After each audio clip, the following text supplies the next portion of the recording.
transcription number 409. 3, 2, 1, start. Now, certain instances have been mentioned, as for instance tea. As you know, sir, before independence, the tea industry was practically in the hands of Europeans. You cannot call it a monopoly because a large number of companies were owning the tea gardens. Of course, they were all foreigners, but gradually in the last 12 years, a large number of tea gardens have changed hands, and now a large number of Indians own tea gardens. Even in the broking firms, a number of Indians have been taken as partners. Since the tea industry was completely in the hands of Europeans before independence, the sales were mostly in the United Kingdom, and naturally the Britishers had an advantage because there the people wanted to buy, and they were also the sellers here. But after the national government came into existence, we have been taking all possible steps to see that Indians get a share, and a constantly rising share in the business of the country, and the quantum of our share is gradually increasing, and I think now in the tea trade over 80% must be in the hands of Indians. There are some very good tea gardens with them, and as a matter of fact, in the matter of quality, they are in no way inferior to the foreigners. Therefore, so far as the government policy is concerned, I do not think there is anything that can be said against it, but you cannot stop the communist members from accusing the government, because that is what they will do, whether it is right or wrong. That is their monopoly, and you cannot prevent them. In fact, the policy of the government in the matter of labor legislation and other measures has been to see that the industrialists and the big businessmen do not exploit the situation, and that the labor get a fair deal. Their wages are increased, bonus is given properly. They have a living wage, a fair wage, and so on.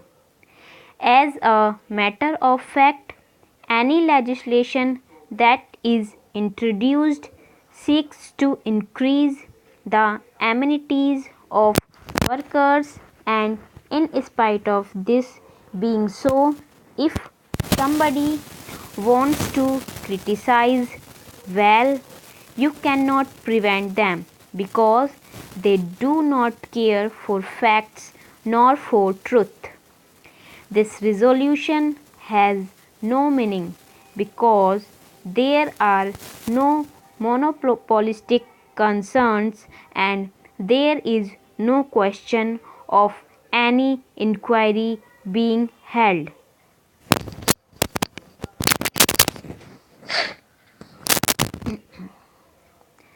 Certain statements were made about the loss of foreign exchange and profit in the sales of tea. So long as the tea business was the monopoly of the Britishers, I have no doubt that that was happening, but with the vigilance now exercised by the government, they are gradually being stopped, and I do not think that we can make that charge now. I feel therefore that in view of the present attitude and the laws that have been enacted and are being enacted from time to time, there is not the slightest chance of any monopoly being established, not to speak of such a monopoly, even if it exists, taking advantage or exploiting the people and the consumers. Therefore, sir, I oppose this resolution. Mr. Deputy Chairman, sir, it was very kind of Dr. Singh to have brought forward this resolution, which gives ample opportunity to the government to clarify the various misgivings on this important question. I am glad to see that many friends on both sides have tried to contribute to this debate and have answered most of the points raised in the revolution itself. So, if we see the economic history of the world in the last 2 centuries, it is the advent of industrial revolution which really placed in the hands of man such vast powers of construction that were not known to mankind before. The development of science and technology made all the physical, human, and organizational barriers non existent, making it increasingly possible for an individual or a group of individuals, for a large number of persons, to produce through their own efforts and efforts of others much more than what a normal human being can do. We see today that within a short span of 200 years, man's mind has devised powerhouses, nuclear fuel, and other things, where hardly a dozen may control the generation of 2 million kilowatts of power.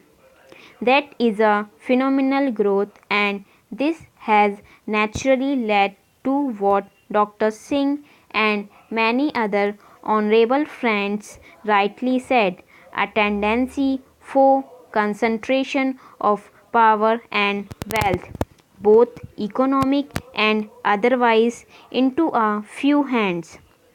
Therefore, in the early part of the 19th century, we did see in different countries in the world a growth of a system of society where some big houses and combinations of houses started to grow with a large amount of economic power not commensurate with their number of or the social status. In those countries, sir, the economic growth and development was a forerunner of the social growth. We were fortunate that we had a party in this country.